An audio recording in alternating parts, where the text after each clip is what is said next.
नमस्कार दोस्तों, हिंदी कहानी की कक्षा में आप सभी का स्वागत है। लीजिए सुनिए मुंशी प्रेमचंद की लिखी कहानी माता का हृदय। इस कहानी के मुख्य पात्र हैं माधवी, माधवी का बेटा Atmanand, police superintendent mister Bagchi और उनकी पत्नी और उनका नन्हा शिशु। इस कहानी में माधवी के बेटे आत्मानंद को पुलिस सुपरिटेंडेंट बागची निर्दोष होने पर भी जेल भेज देते हैं और उसका बदला माधवी किस प्रकार लेती है यही कहानी में बताया गया है। लीजिए सुनिए। माधवी की आंखों में सारा संसार अंधेरा हो रहा था। कोई अपना मददगार दिखाई न देता था। कहीं आशा की झलक न थी।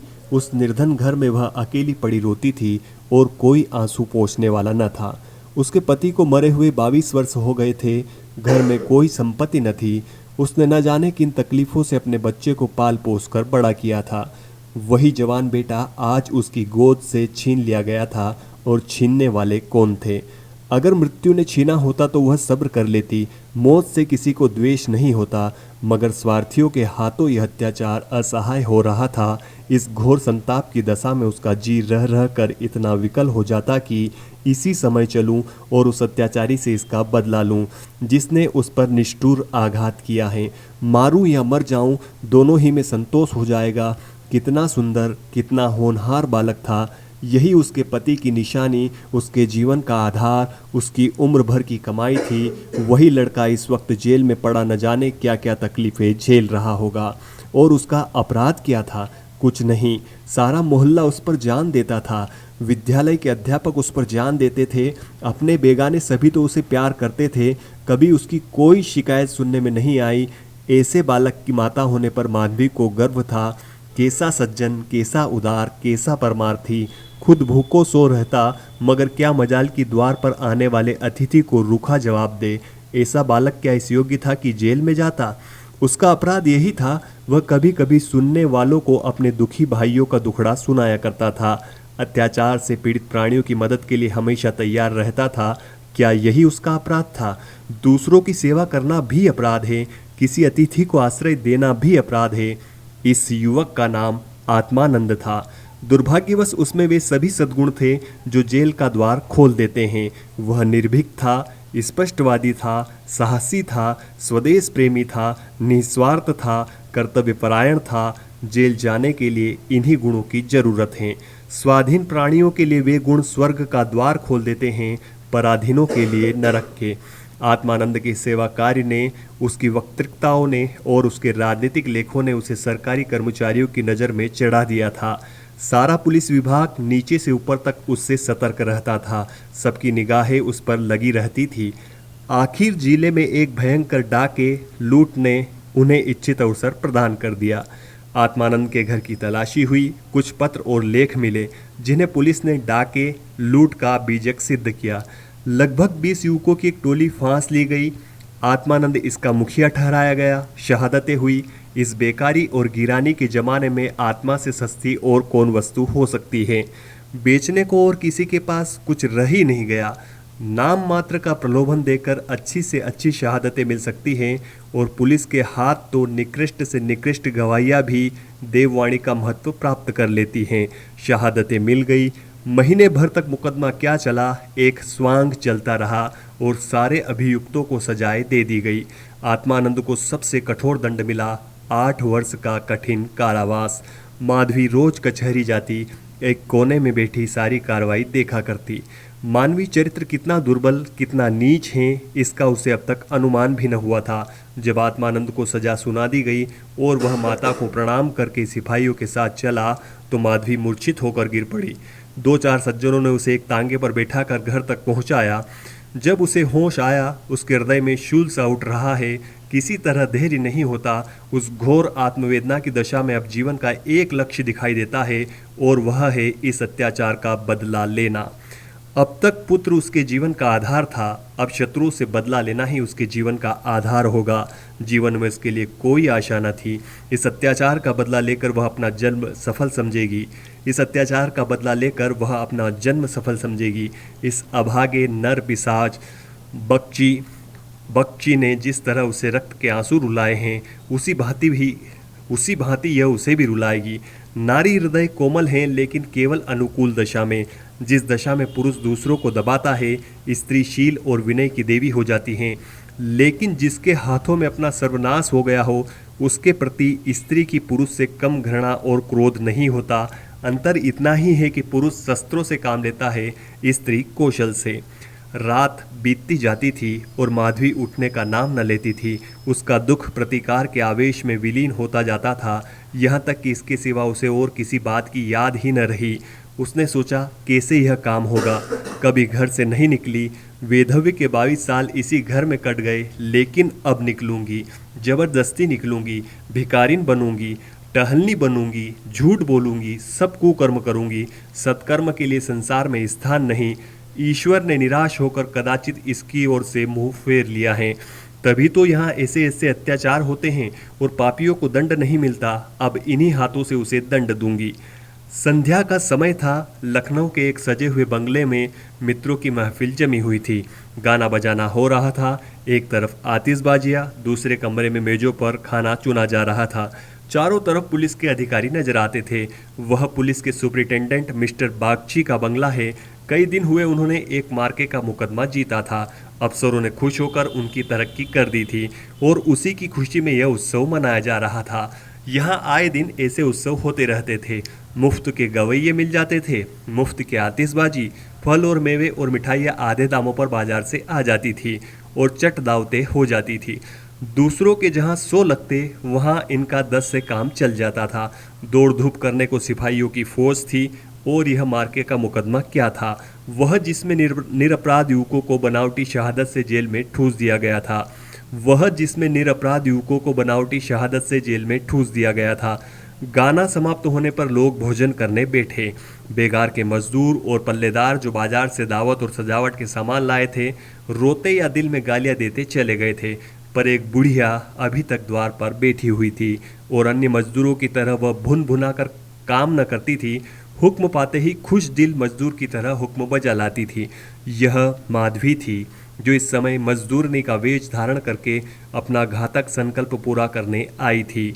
मेहमान चले गए, महफिल उड़ गई, दावत का सामान समेट लिया गया, चारों ओर सन्नाटा छा गया, लेकिन माधवी अभी तक वहीं बैठी थी। सहसा मिस्टर बागची ने पूछा, बुड्ढी तू यहाँ क्यों बैठी है? तुझे कुछ खाने को मिला क्या? माधवी, हाँ हुजूर, मिल गया। बागची, तू जाती क्यों नहीं? कहाँ जाऊँ सरकार, मेरा कोई घर द्वार थोड़ी है। हुक्म हो तो यहीं पड़ी रहूँ, पाव भर आटे की परवस्ती हो जाए। बागची, नौकरी करोगी? क्यों ना करूँगी सरकार, यही तो चाहती हूँ। बागची, लड़का खिला सकती है? हाँ हुजूर, वह मेरे मन का काम है। बागची, अच्छी बात है, तू आज ही से रह, जा घर में देख, जो काम बताए वही कर। 1 महीना गुजर गया। माधवी इतना तन मन से काम करती कि सारा घर उससे खुश है। बहू जी का मिजाज बहुत ही चिड़चिड़ा है। वह दिन भर खाट पर पड़ी रहती है और बात बात पर नौकरों पर झल्लाया करती हैं, लेकिन माधवी उनकी घुड़कियों को भी सहर्ष सह लेती हैं। अब तक मुश्किल से कोई नौकरानी 1 सप्ताह से अधिक इस घर में ठहरी थी। माधवी का कलेजा है कि जली कटी सुनकर भी मुख पर मेल नहीं आने देती। मिस्टर बागची के कई लड़के होकर मर चुके थे, यह सबसे छोटा बच्चा था। बच्चे पैदा तो हष्ट पुष्ट होते थे, किंतु जन्म लेते ही उन्हें एक न एक रोग लग जाता था और कोई 2-4 महीने, कोई साल भर जी कर चल देता था। माँ बाप दोनों इस शिशु पर प्राण देते थे। उसे जरा जुकाम भी हो तो दोनों विकल हो जाते थे। स्त्री पुरुष दोनों शिक्षित थे, पर बच्चे की रक्षा के लिए टोना टोटका, दुआ ताबीज, जंतर मंतर सब करते थे। माधवी से यह बालक इतना घुल मिल गया कि एक क्षण के लिए भी उसकी गोद से न उतरता था। वह कहीं एक क्षण के लिए चली जाती तो रो रो कर दुनिया सिर पर उठा लेता। वह सुलाती तो सोता, वह दूध पिलाती तो पीता, वह खिलाती तो खाता। उसी को वह अपनी माता समझता। माधवी के सिवा उसके लिए संसार में कोई अपना न था। बाप को तो वह दिन भर में केवल 2-4 बार देखता और समझता कि यह कोई परदेसी आदमी है। माँ आलस्य और कमजोरी के मारे गोद में लेकर टहल न सकती थी। उसे वह अपनी रक्षा का भार संभालने की योग्य न समझता था और नौकर चाकर उसे गोद में ले लेते तो इतनी बेदर्दी से कि उसके कोमल अंगों में पीड़ा होने लगती थी। कोई उसे ऊपर उछाल देता था, यहाँ तक कि अबोध शिशु का कलेजा मुंह को आ जाता था। उन सबों से वह डरता था। केवल माधवी थी जो उसके स्वभाव को समझती थी। वह जानती थी कि कब क्या करने से बालक प्रसन्न होगा, इसलिए बालक को भी उससे प्रेम था। माधवी ने समझा था कि बागची के घर में कंचन की बरसात होती होगी, लेकिन उसे देखकर कितना आश्चर्य हुआ कि बड़ी मुश्किल से महीने का खर्च पूरा पड़ता है। नौकरों से एक एक पैसे का हिसाब लिया जाता है और बहुधा आवश्यक वस्तुएं भी टाल दी जाती हैं। एक दिन माधवी ने कहा, बच्चे के लिए कोई तेज गाड़ी क्यों नहीं मंगवा देती, गोद में उसकी बाढ़ मारी जाती है। मिसेज बागची ने कुंठित होकर कहा, कहाँ से मंगवा दूँ, कम से कम 50-60 रुपए में आएगी, इतने रुपए कहाँ हैं। माधवी, मालकिन आप भी ऐसा कहती हैं। मिसेज बागची, झूठ नहीं कहती, बाबूजी की पहली स्त्री से 5 लड़कियां और हैं, सब इस समय इलाहाबाद के एक स्कूल में पढ़ रही है। बड़ी की उम्र 15-16 वर्ष से कम न होगी, आधा वेतन तो उधर ही चला जाता है। फिर उनकी शादी की भी तो फिक्र है, पांचों के विवाह में कम से कम 25,000 लगेंगे, इतने रुपए कहाँ से आएंगे। मैं चिंता के मारे मरी जाती हूँ, मुझे कोई दूसरी बीमारी नहीं है, केवल चिंता का रोग है। माधवी ने कहा, घूस भी तो मिलती है। मिसेज बागची, ऐसी कमाई में बरकत नहीं होती, यही क्यों, सच पूछो तो इसी घूस ने हमारी यह दुर्गति कर रखी है। क्या जाने औरों को कैसे हजम होती है। यहाँ तो जब ऐसे रुपए आते हैं तो कोई ना कोई नुकसान भी अवश्य हो जाता है। 1 रुपया आता है तो 2 लेकर जाता है।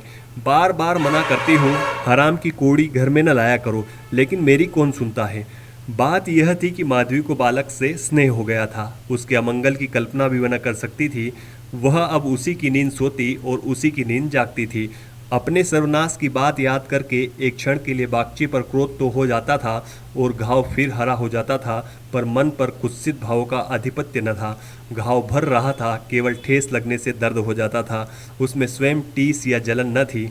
इस परिवार पर अब उसे दया आती थी, सोचती, बेचारे यह छीन चपट न करे तो कैसे गुजर हो, लड़कियों का विवाह कहाँ से करेंगे। स्त्री को जब देखो बीमार ही रहती हैं, उन पर बाबूजी को 1 बोतल शराब भी रोज चाहिए।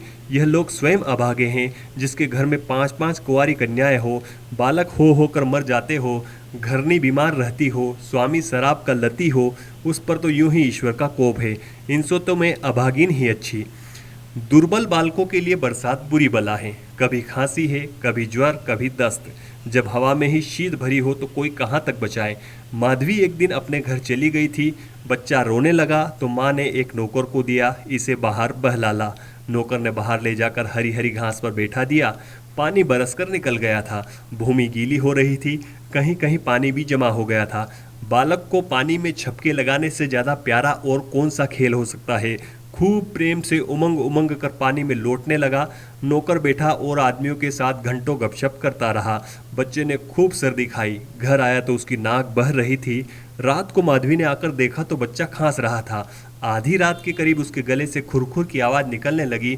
माधवी का कलेजा सन्न से हो गया। स्वामिनी को जगाकर बोली, देखो तो बच्चे को क्या हो गया है, क्या सर्दी वर्दी तो नहीं लग गई। हाँ, सर्दी ही मालूम होती है। स्वामिनी हक बकाकर उठ बैठी और बालक की खुरखुराहट सुनी तो पांव तले जमीन निकल गई। यह भयंकर आवाज़ उसने कई बार सुनी थी और उसे खूब पहचानती थी। व्यग्र होकर बोली, जरा आग जलाओ। थोड़ा सा तंग आ गई, आज कहार जरा देर के लिए बाहर ले गया था, उसी ने सर्दी में छोड़ दिया होगा। सारी रात दोनों बालक को सेकती रही। किसी तरह सवेरा हुआ। मिस्टर बागची को खबर मिली तो सीधे डॉक्टर के यहाँ दौड़े। खैरियत इतनी थी कि जल्द एहतियात की गई। 3 दिन में बालक अच्छा हो गया, लेकिन इतना दुर्बल हो गया था कि उसे देखकर डर लगता था। सच पूछो तो माधवी की तपस्या ने बालक को बचाया। माता पिता सो जाते, किंतु माधवी की आंखों में नींद न थी। खाना पीना तक भूल गई, देवताओं की मनोतियाँ करती, बच्चे की बलाएं लेती थी, बिल्कुल पागल हो गई थी। यह वही माधवी है जो अपने सर्वनाश का बदला लेने आई थी। अपकार की जगह उपकार कर रही थी, अपकार की जगह उपकार कर रही थी। विष पिलाने आई थी, सुधा पिला रही थी। मनुष्य में देवता कितना प्रबल है। प्रातःकाल का समय था। मिस्टर बागची शिशु के झूले के पास बैठे हुए थे। स्त्री सिर में पीड़ा हो रही थी, स्त्री के सिर में पीड़ा हो रही थी, वहीं चारपाई पर लेटी हुई थी और माधवी समीप बैठी बच्चे के लिए दूध गर्म कर रही थी। सहसा बागची ने कहा, बूढ़ी, हम जब तक जिएंगे तुम्हारा यश गाएंगे, तुमने बच्चे को जिला लिया। स्त्री, यह देवी बनकर हमारा कष्ट निवारण करने के लिए आ गई, यह न होती तो न जाने क्या होता। बूढ़ी, तुमसे मेरी एक विनती है, यूँ तो मरना जीना प्रारब्ध के हाथ में है, लेकिन अपना अपना पोरा भी बड़ी चीज़ है। मैं अभागिनी हूँ, आपकी तुम्हारे ही पुण्य प्रताप से बच्चा संभल गया। मुझे डर लग रहा है कि ईश्वर ने इसे हमारे हाथ से छीन लिया। सच कहती हूँ बूढ़ी, मुझे इसको गोद में लेते डर लगता है। इसे तुम आज से अपना बच्चा समझो। तुम्हारा होकर शायद बच जाए। हम अभागे हैं, हमारा होकर इस पर नित्य कोई ना कोई संकट आता रहेगा। आज से तुम उसकी माता हो। तुम इसे अपने घर ले जाओ, जहाँ चाहे ले जाओ। तुम्हारी गोद में देकर मुझे कोई चिंता न रहेगी। वास्तव में तुम ही इसकी माता हो, मैं तो राक्षसी हूँ। माधवी ने कहा, बहू जी, भगवान सब कुशल करेंगे, क्यों जी इतना छोटा करती हो? मिस्टर बागची ने कहा, नहीं नहीं बूढ़ी माता, इसमें कोई हरज नहीं है। मैं मस्तिष्क से तो इन बातों को ढकोसला ही समझता हूँ, लेकिन हृदय से इन्हें दूर नहीं कर सकता। मुझे स्वयं मेरी माताजी ने एक धोबिन के हाथ बेच दिया था। मेरे 3 भाई मर चुके थे। मैं जो बच गया तो माँ बाप ने समझा बेचने से ही इसकी जान बच गई। तुम इस शिशु को पालो पोसो, इसे अपना पुत्र समझो। खर्च हम बराबर देते रहेंगे, इसकी कोई चिंता मत करना। कभी कभी जब हमारा जी चाहेगा आकर देख लिया करेंगे। हमें विश्वास है कि तुम इसकी रक्षा हम लोगों से कहीं अच्छी तरह कर सकती हो। मैं कुकर्मी हूँ, जिस पेशे में हूँ उसमें कुकर्म किए बगैर काम नहीं चल सकता। झूठी शहादतें बनानी ही पड़ती है, निरपराधों को फंसाना ही पड़ता है। आत्मा इतनी दुर्बल हो गई है कि प्रलोभन में पड़ ही जाता हूँ। आत्मा इतनी दुर्बल हो गई है कि प्रलोभन में पड़ ही जाता हूँ। जानता ही हूँ कि बुराई का फल बुरा होता है, पर परिस्थिति से मजबूर हूँ। अगर न करूँ तो आज नालायक बनाकर निकाल दिया जाऊँ। अंग्रेज हजारों भूल करे, कोई नहीं पूछता। हिंदुस्तानी एक भूल भी कर बैठे तो सारे अफसर उसके सिर हो जाते हैं। हिंदुस्तानियत को दोष मिटाने के लिए कितनी ही ऐसी बातें करनी पड़ती हैं। हिंदुस्तानियत को दोष मिटाने के लिए कितनी ही ऐसी बातें करनी पड़ती है जिनका अंग्रेज के दिल में कभी ख्याल ही नहीं पैदा हो सकता। तो बोलो, स्वीकार करती हो? माधवी गदगद होकर बोली, बाबूजी, आपकी इच्छा है तो मुझसे जो कुछ बन पड़ेगा आपकी सेवा कर दूंगी। भगवान बालक को अमर करे, मेरी तो उनसे यही विनती है। माधवी को ऐसा मालूम हो रहा था कि स्वर्ग के द्वार सामने खुले हैं और स्वर्ग की देवियाँ आंचल फैला फैला कर आशीर्वाद दे रही है। मानो उसके अंतस्थल में प्रकाश की लहर सी उठ रही है। स्नेहमय सेवा में कितनी शांति थी। बालक अभी तक चादर ओढ़े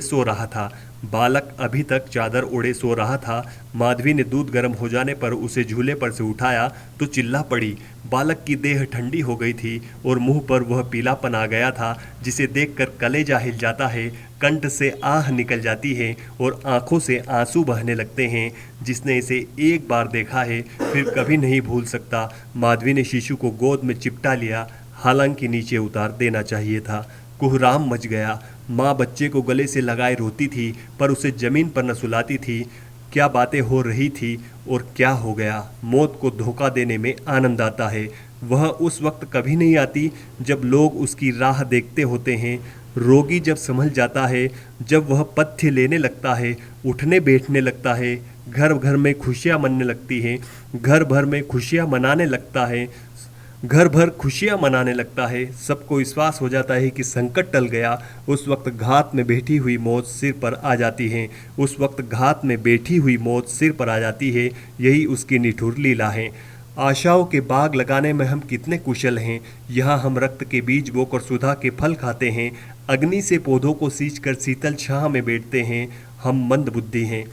दिन भर मातम होता रहा। बाप रोता था, माँ तड़पती थी और माधवी बारी बारी से दोनों को समझाती थी।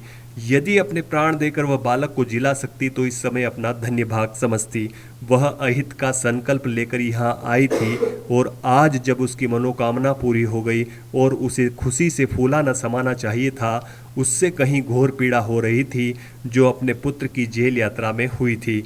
रुलाने आई थी और खुद रोती जा रही थी। माता का हृदय दया का सागर है। उसे जलाओ तो उसमें दया की ही सुगंध निकलती है, पीसो तो दया का ही रस निकलता है। वह देवी है। विपत्ति की क्रूर लीलाएं भी उस स्वच्छ निर्मल स्रोत को मलिन नहीं कर सकती।